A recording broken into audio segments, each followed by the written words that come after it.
Hi, financial correspondent Jen Rizak here. I am with Calvin Getz. He is the founder of Strategy Financial Group. Now, we've all heard the phrase, don't put all your eggs in one basket. We've heard it, but Calvin, how do we make sure we are actually diversified when it comes to that retirement portfolio? That's right. So one of the first steps, Jen, is to put together a written retirement income plan, which nearly 80% of Americans do not have one.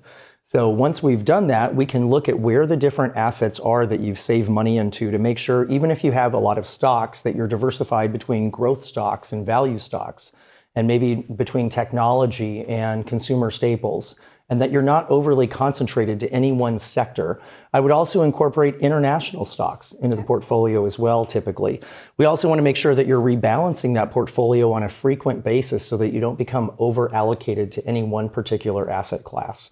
That way, we have a plan in retirement that's going to last and have a much higher probability of meeting your needs. Right. When it comes to learning a little bit more about some of these cute phrases we've heard before, don't put all your eggs in one basket, you have some great resources that can help us learn more. That's right, Jen. So our team and I have put together our Retirement Roadmap Kit.